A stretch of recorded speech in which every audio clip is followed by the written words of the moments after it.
alguien se emborrache, no conoce ningún idioma, de repente va a empezar a hablar en chino, va a empezar a hablar en francés, va a empezar a hablar inglés sin saber ninguno de esos idiomas. Uno más para Cristo. Recordándole que nuestro tema es sobre el Espíritu Santo de Dios. El martes pasado le dimos inicio, ¿verdad? Y que estuvimos viendo quién era la persona, quién era el Espíritu Santo. Decíamos que el Espíritu Santo es la tercera persona de la Trinidad. ¿Cuál es la Trinidad? Bueno, Padre, Hijo y Espíritu Santo. Decíamos que Dios es uno, pero que se manifiesta a la humanidad en tres divinas personas, que son el Padre, el Hijo y el Espíritu Santo, pero que nuestro Dios es un solo Dios. Decíamos acerca de esto, que Dios está en todas partes, que no es necesario que esté el Padre en un sitio, el Hijo en el otro y el Espíritu Santo en otro. No. Él está en todas partes. Él está en todas partes. Allí en el cielo pues se manifiesta como Él quiere, a través de la persona del Padre y del Hijo. Aquí en la tierra se manifiesta como Él quiere con la persona del Espíritu Santo. Pero Él está en todas partes al mismo tiempo porque es omnipresente. Así que no vamos a abundar mucho en esto porque yo creo que el martes pasado pues lo dejamos bien clarita esta situación. Entonces también veíamos acerca de su personalidad, decíamos que era benigno, decíamos que Él no nos obliga a hacer la voluntad de Dios. Amén. Todo es si usted quiere, si yo quiero, porque Dios nos traspasa nuestros límites. Dios no nos obliga. No tenemos un Dios tirano, un Dios que cree que somos robots, que somos muñequitos que tenemos que obedecer obligatoriamente o que estamos computarizados y que le dan un botón y que no. Tenemos un Dios maravilloso que nos creó con libertad para escoger entre el bien y el mal. Y esto se ve desde el Génesis. ¿Qué fue lo que pasó en el Génesis? Bueno, Jehová le dijo al hombre y a la mujer que podían comer de todo, menos de X árbol, ¿verdad que sí? ¿Qué acontecía en esa situación? Dios le estaba dando a ellos a escoger, le estaba dando la oportunidad de que ellos reconocieran que tenían libertad para escoger, si querían obedecer o si querían desobedecer. Ellos lamentablemente desobedecieron. Amén. Dios no traspasa esos límites, no. Si usted quiere, Él quiere. Si usted no quiere, Él lo deja tranquilo. Así es el Espíritu Santo de Dios. No nos obliga, sino que Él con amor está con nosotros y en nosotros. Y nos ayuda a reconocer lo que está mal y lo que está bien en nuestra vida. Amén. También nos hace volver por el buen camino. También decíamos acerca de que el Espíritu Santo se pone triste cuando usted y yo pecamos. Porque así lo dijo el apóstol, ¿verdad? Que no lo contristáramos, o sea, que no lo entristezcamos. ¿Por qué? Porque el Espíritu Santo ama estar con nosotros y en nosotros. Él nos ama con amor eterno, porque es Dios, amén, es nuestro creador. Sí, el Espíritu Santo es nuestro creador, al igual que el Padre, al igual que el Hijo. Entonces, Él ama estar viviendo dentro de nosotros, Él nos ama. Nosotros le amamos a Él porque Él nos amó primero. Entonces, cuando usted y yo pecamos, Él se entristece. ¿Por qué razón? Porque nos ama y sabe que si nosotros nos apegamos a ese pecado, por mucho que nos ame, va a tener que abandonar esa vivienda que es usted y que soy yo, esa casa que es usted y que soy yo, y va a tener que dejarnos, apartar del rostro de nosotros. O sea, Él va a estar siempre porque Él está en todas partes, pero su manifestación de Él hacia nosotros como hijo, como propiedad suya, se va a romper.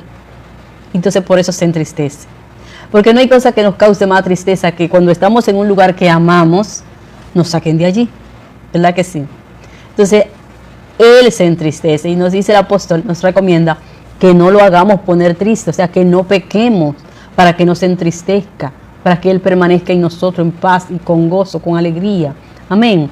Pero recuerde, Dios no comparte con el pecado.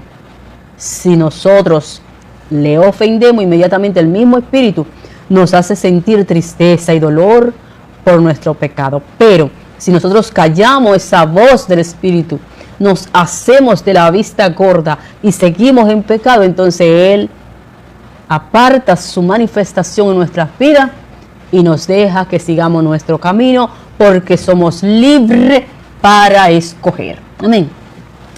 Creo que también ese pedazo quedó bien clarito. Y ahora vamos a entrar a lo que es su propósito. Decíamos que Él tiene un propósito divino, ¿verdad? Y que ha sido enviado para cumplir la voluntad del Padre. ¿Cuál es la voluntad del Padre?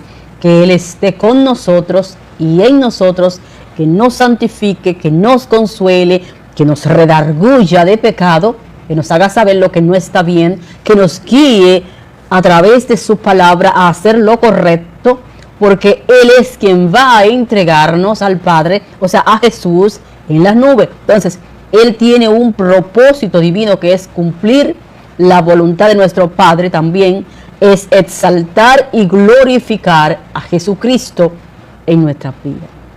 Que nosotros con nuestro testimonio, con nuestra vida, podamos a través de su Santo Espíritu glorificar, bendecir el nombre de nuestro Salvador.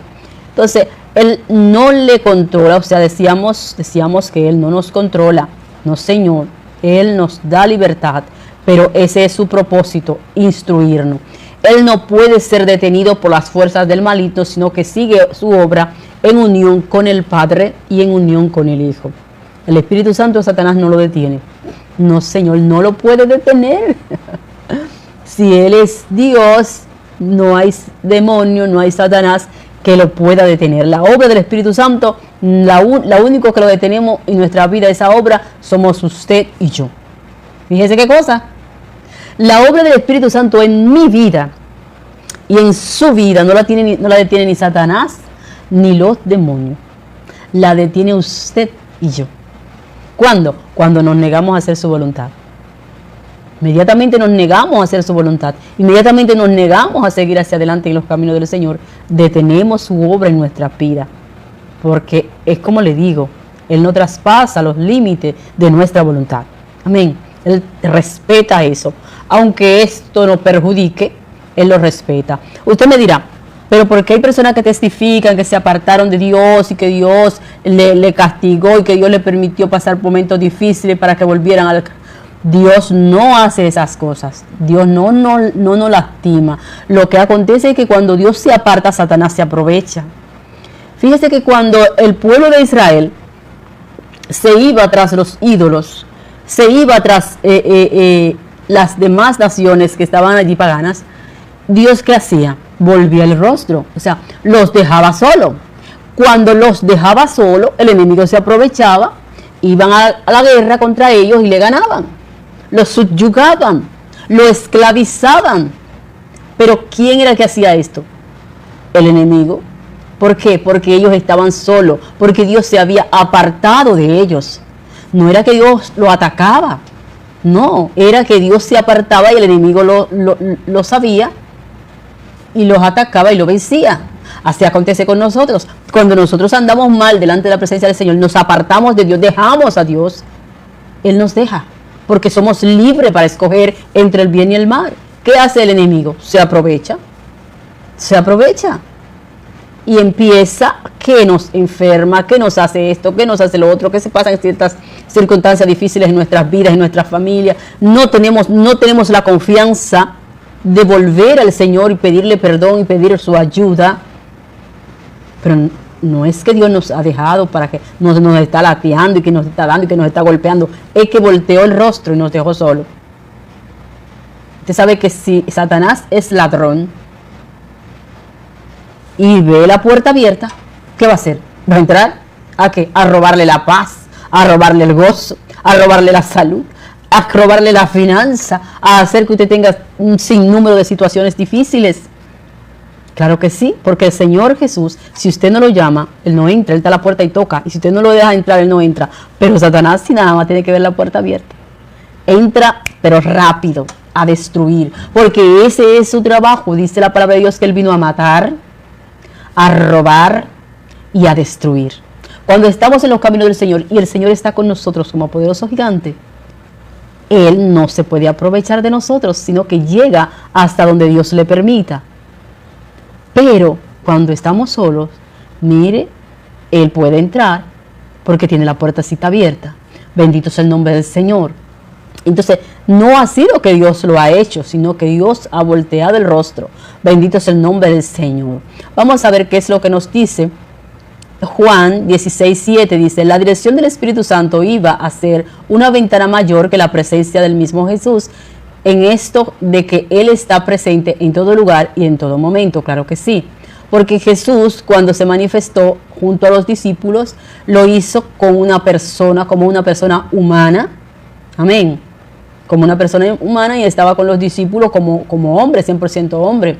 Pero el Espíritu Santo no, el Espíritu Santo tiene una manifestación más allá. El Espíritu Santo viene como Dios y está en todo lugar, en todo momento. Puede satisfacer. Mire que cuando estuvo enfermo Lázaro, había un propósito de parte de Dios. Y pues, ¿qué aconteció? Lázaro, Jesús no llegó y murió. Murió Lázaro. Había un plan, un propósito de parte de Dios. Pero Jesús tuvo que llegar a la casa, caminar un trayecto, porque Él lo hizo como hombre. El trayecto lo caminó hasta llegar allá, le pasaron varios días. Tanto así que ya Lázaro tenía par de días de estar sepultado. Entonces, pero el Espíritu Santo no, el Espíritu Santo está en todas partes, porque el Espíritu Santo, su manifestación es como Dios, con Jesús como hombre 100% hombre y 100% divino, pero se acogía a su personalidad humana. Pero el Espíritu Santo no, Él está en todas partes. Bendito sea el nombre del Señor. Entonces, la presencia del Espíritu Santo iba a ser más gloriosa que la presencia de Jesús como humano. Bendito sea el nombre del Señor.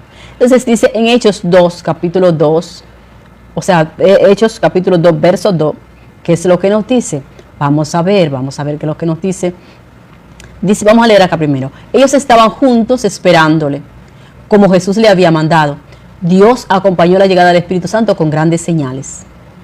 Los discípulos sabían que Jesús le había prometido que vendría, como el texto bíblico que leímos al inicio, que vendría el Consolador, el cual Él enviaría del Padre, y que éste pues se revelaría a nuestra vida y revelaría todo lo que nosotros necesitáramos saber acerca del Señor Jesús.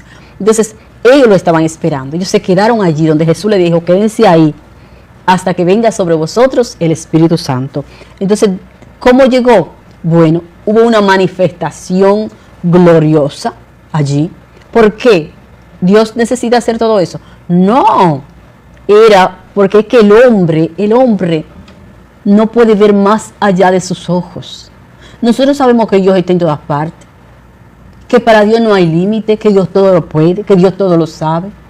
Y de repente estamos pasando por una situación difícil y comenzamos a llamar a Dios como que Él se fue, no se sabe ni para dónde, como que se embarcó. Entonces, ¿qué acontece? El Señor le dijo, quédense ahí hasta que venga el Espíritu de verdad, el Consolador, el cual estará con ustedes. Pero no estaba ahí Dios, estaba ahí, pero no había llegado esa manifestación como Espíritu Santo. Entonces, si alguien le decía a ellos, ya llegó la manifestación como el Espíritu Santo, pero ellos no sentían nada, ni veían nada diferente, ni nada, iban a decir que, ¿y dónde está? Porque ellos estaban acostumbrados a ver a Jesús físicamente. Ellos estaban acostumbrados a ver a Jesús, que le dijeran, allí está. No creyeron que resucitó hasta que no lo vieron, porque así somos nosotros. No podemos saber más allá de lo que está delante de nosotros, porque nosotros no tenemos acceso así al mundo espiritual. Ahora bien, cuando llegó el Espíritu Santo con un estruendo como de un viento recio y se les repartieron lenguas repartidas como de fuego y empezaron a hablar en diferentes idiomas, y eso fue un alboroto, un estruendo grandísimo. Ellos dijeron, llegó el Espíritu Santo. Pero Dios estaba siempre con ellos, porque la presencia de Dios está en todas partes. Lo que pasa es que tenía que haber esa manifestación para que ellos creyeran que había llegado una manifestación de Dios poderosa a sus vidas. De lo contrario, no lo iban a creer. No lo iban a creer. Entonces, el Espíritu de Dios vino con ese estruendo. Y allí todos entendieron. ¡Wow! Llegó el Espíritu Santo. Bendito sea el nombre del Señor. Como cuando usted está en la iglesia. Como cuando usted está en la iglesia y todo está tranquilo y la gente va y abostece de repente viene una manifestación del Espíritu Santo y hay alguien que agarra el micrófono y dice, Dios está aquí, pero que Dios no se ha ido.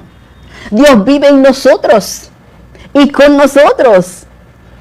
Pero de repente Él se hace manifiesto, Él hace manifestaciones para que la iglesia entienda que Él está ahí. Pero no fue que se fue. Muchas veces escuchamos gente que dice, Señor, alaba al Señor que llegó, que está aquí. Pero es que nunca se ha ido, gloria al nombre del Señor. Nunca se ha ido. Siempre está con nosotros y en nosotros. Pero Él en su infinita misericordia dice, wow, me va a costar manifestarme de una manera estrondosa para que sepan que estoy aquí. Gloria al nombre del Señor. Bendito sea Dios. Vamos a ver. Dice Hechos capítulo 2, versos 2 y 3. Dice, de repente vino del cielo un estruendo como de un viento recio que soplaba. E enseguida se le aparecieron lenguas repartidas como de fuego, asentándose sobre cada uno de ellos. Es lo que le digo, fue la forma de que Dios hizo su entrada en esa manifestación para que entendieran que ya había llegado el tiempo de la manifestación de Dios como Espíritu Santo en medio de su iglesia. Bendito es el nombre del Señor. Dice, Él hizo un milagro por medio del cual el evangelio fue proclamado y cada uno que estaba en aquel tiempo oyó en su propia lengua. El Señor hizo, había una actividad, se llamaba Pentecostés, una fiesta, donde venían personas de diferentes lugares y que hablaban diferentes lenguas. Entonces, ¿qué acontece? Dios permitió esta manifestación y hablaban los discípulos lenguas que ellos no las sabían. Ellos no las sabían. ¿Cuál era el propósito de Dios? Ellos hablaban ¿qué? Disparate, no, las maravillas de Dios. Pregonaban el mensaje de Dios en distintas lenguas. Tanto así que la gente, bueno, se maravillaba. Dice, Él usó esta evidencia para la conversión ¿de quién? De mucha gente. Porque ese es el propósito de Dios, que el hombre se vuelva a Él. Que la gente se arrepienta de sus pecados, que las personas entiendan que aunque tienen libertad para escoger, pero que lo que le conviene es Dios, porque el pecado lo que trae es destrucción y muerte, y al final, el lago de fuego. Entonces Dios sabe que a la gente, que a la humanidad no le conviene esto, y por eso trata de llamar la atención de los seres humanos de diferente forma. Trata de llamar nuestra atención para que abramos los ojos a tiempo, para que no nos perdamos. Porque ese no es el propósito de Dios. El infierno no fue creado para el hombre, fue creado para Satanás y sus demonios. Pero como el hombre tiene también libertad, libre albedrío, óigame, se condena a sí mismo. Y Dios vive llamando la atención de nosotros de distintas formas. Mire qué forma de llamar la atención de todas aquellas personas que estaban en esa fiesta de Pentecostés. Fíjese qué forma de llamar la atención. Hacer un estruendo grandísimo y permitir que aquellos galileos que solo sabían un idioma, hablaran en diferentes idiomas el mensaje de salvación. ¿Qué aconteció? Se arrepintieron mucho. Vinieron muchos, fueron muchos convencidos. ¿Por qué la gente cristiana no se cansa de predicar la palabra? Porque Dios nos mantiene en esta posición, porque quiere que usted no se pierda, sino que proceda al arrepentimiento. Porque aunque usted no sabe lo que le espera, y quizá lo sepa pero lo duda, Dios está seguro de lo que a usted y a mí nos espera al final del camino. Si estamos con Él, nos espera su presencia siempre. Si no estamos con Él, nos espera el lago de fuego. Así lo dice la palabra de Dios. Y por eso Dios vive llamando la atención del hombre con una diversidad de formas, para que el hombre entienda que necesita a Dios.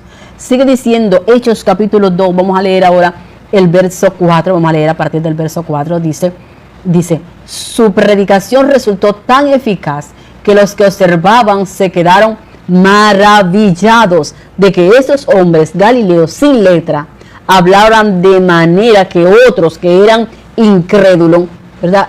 O sea, que hablaran de manera que otros lo entendieran, pero siempre hay algunos que se dejan engañar del enemigo y dice que otros eran incrédulos y se burlaban. ¿Y qué decían? Esa gente lo que están es borracho. ¿Y cuando usted y yo hemos escuchado a un borracho hablando diferentes idiomas? Es que Satanás es malo. Y las personas cuando no quieren entregarse al Señor se inventan cualquier cosa. Oiga la burla de estas personas. Es ebrio que están. ¿Y quién ha dicho que un borracho va a hablar diferentes idiomas? ¿Quién ha dicho eso? Entonces, si así fuera, la gente se emborrachara para saber hablar inglés, francés, alemán, chino, coreano y todos los idiomas de la vida. Si fuera así. Si yo me doy una emborrachada, mira, comienzo a hablar todos los idiomas. No, pues déjame beberme un par de cerveza o de cosas de ron. Mentira del diablo. Lo que pasa es que es una forma que el enemigo acogió en aquel día para traer burlas sobre los discípulos y para engañar a esa gente incrédula. Porque la gente cuando no quiere creer a Dios, hace lo imposible por no creer. ¿Cómo me van a decir a mí que porque alguien se emborrache, no conoce ningún idioma, de repente va a empezar a hablar en chino, va a empezar a hablar en francés, va a empezar a hablar inglés sin saber ninguno de esos idiomas, solamente porque se dio una emborrachada? Bendito es el nombre del Señor. Qué absurdo. Gloria al nombre del Señor. Dice Hechos 2:13, dice: sin embargo, muchos que oían el Evangelio por medio de este milagro creyeron y fueron salvos y fueron añadidos a la iglesia. Claro que sí, aquellos que escucharon con un corazón sin deseos de burlarse, con un corazón sincero, con un corazón humilde, entendieron el mensaje que se le daba en sus propios idiomas y se arrepintieron, entendieron, es que esta gente son Galilea. Esta gente son del vulgo, no son estudiados, no conocen otros idiomas y me están hablando a mí en mi idioma que yo nací. Las maravillas de Dios. El que tiene un corazón humilde entiende el mensaje de Dios. Bendito es el nombre del Señor. El Espíritu Santo no es un extranjero. Amén. Nuestro próximo subtema, que ya el tiempo se nos ha ido, es el que vamos a dejar para el próximo martes. Él vive dentro de nosotros. Él vive dentro de todo aquel que recibe a Jesús. Inmediatamente usted y yo recibimos a Jesucristo en nuestros corazones, lo dejamos entrar en nuestra vida, entonces viene a vivir a usted el Espíritu Santo de Dios, el Padre y el Hijo, porque ellos uno son, y vienen a vivir en su vida. No es un extranjero. Él vive dentro de nosotros y en nosotros por siempre y para siempre.